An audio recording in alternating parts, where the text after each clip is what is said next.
ఈరోజు omelette curry చూసేద్దాం. మేము కూడా ఫస్ట్ టైం చేసాం, కానీ బాగా వచ్చింది. టేస్ట్ చాలా బాగుంది.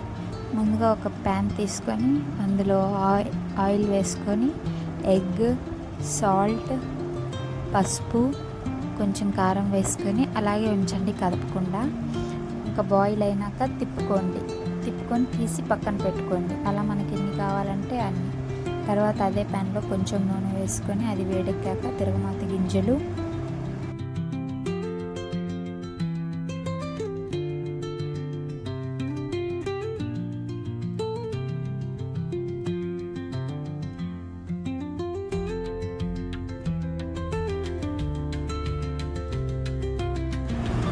తిరగమాత గింజలు వేగాక ఆనియన్స్, పచ్చిమిర్చి వేసుకొని బాగా ఎర్రగా వచ్చే వరకు వేయించుకోండి. తర్వాత టమాటోస్ వేయించుకున్నాక అవి కొంచెం మగ్గాక తగినంత ఉప్పు, కారం, పసుపు, ధనియాల పొడి, అల్లం వెల్లుల్లి పేస్ట్ అన్నీ వేసుకొని బాగా కూరను మగ్గనివ్వండి.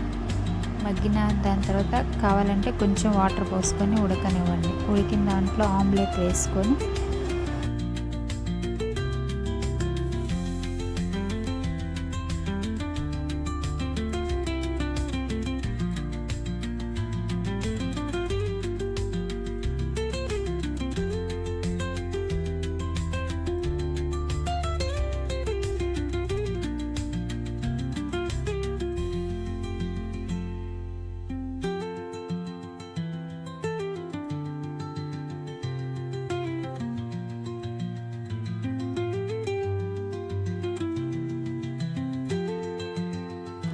ఆమ్లెట్స్ మనం ఎన్ని చేసుకుంటే అన్ని వేసుకొని అవి కొంచెం ఉడికాక తగినంత పుదీనా, కొత్తిమీర, కరివేపాకు వేసుకోండి. టేస్ట్ చాలా బాగుంటుంది.